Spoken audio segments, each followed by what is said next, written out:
सत्य की खोज की कहानी।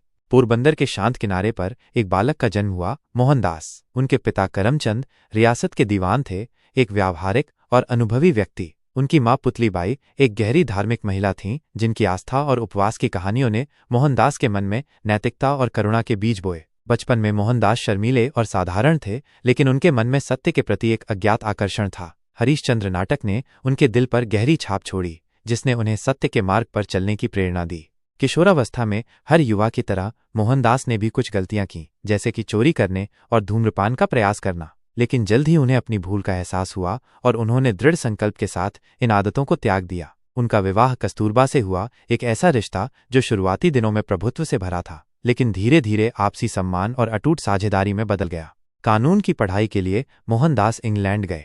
पश्चिमी संस्कृति उनके लिए एक नया अनुभव था। उन्होंने शाकाहारी भोजन के प्रति अपनी निष्ठा बनाए रखी और भगवद गीता जैसे ग्रंथों का अध्ययन किया, जिसने उनके आध्यात्मिक विचारों को आकार दिया। थोरो और टॉल्स्टॉय जैसे पश्चिमी विचारकों के अहिंसा और नागरिक अवज्ञा के विचारों ने उनके मन पर गहरा प्रभाव डाला।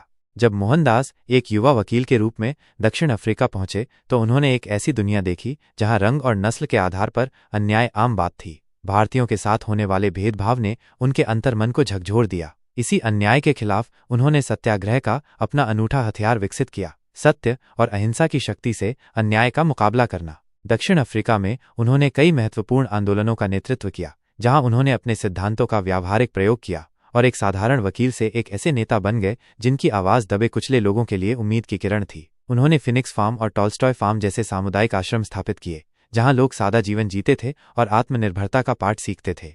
1915 में मोहनदास गांधी के रूप में भारत लौटे, एक ऐसा देश जो ब्रिटिश शासन की बेड़ियों में जकड़ा हुआ था। उन्होंने यहाँ की गरीबी और सामाजिक बुराइयों को देखा और स्वतंत्रता के लिए संघर्ष करने का संकल्प लिया। चंपारण और खेड़ा के किसानों के लिए उनके शुरुआती आंदोलन सत्याग्रह की शक्ति का प्रमाण थे।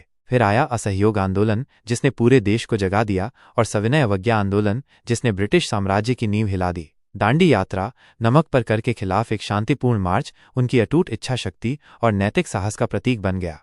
गांधीजी ने न केवल राजनीतिक स्वतंत्रता के लिए लड़ाई लड़ी, बल्कि उन्होंने अस्पृश्यता जैसी सामाजिक बुराइयों के खिलाफ भी आवाज उठाई और महिलाओं के अधिकारों के लिए काम किया। उन्होंने खादी को आत्मनिर्भरता का प्रतीक बनाया और ग्राम स्वराज के अपने सपने को साकार करने का प्रयास किया। उनका दर्शन सर्वोदय, सभी के कल्याण पर आधारित था। पूरे जीवन में गांधीजी ने सत्य को ईश्वर माना और अहिंसा को उस तक पहुंचने का मार्ग। उन्होंने ब्रह्मचर्य और अपरिग्रह के सिद्धांतों का पालन किया और अपने जीवन को एक प्रयोग के रूप में देखा, सत्य की खोज के अनवरत प्रयास के रूप में। उन्होंने अपनी गलतियों को स्वीकार किया और उनसे सीखा। मोहनदास करमचंद गांधी से महात्मा बनने की यह यात्रा एक असाधारण कहानी है, एक ऐसे व्यक्ति की कहानी जिसने सत्य और अहिंसा की शक्ति से न केवल एक देश को स्वतंत्र कराया, बल्कि दुनिया को भी शांति और न्याय का एक नया मार्ग दिखाया। उनकी आत्मकथा, सत्य के प्रयोग अथवा आत्मकथा, उनकी इस अविश्वसनीय यात्रा और उनके गहरे दर्शन का एक ईमानदार और प्रेरणादायक विवरण है। यह कहानी हमें सिखाती है कि साधारण पृष्ठभूमि से आने वाला एक व्यक्ति भी दृढ़ संकल्प,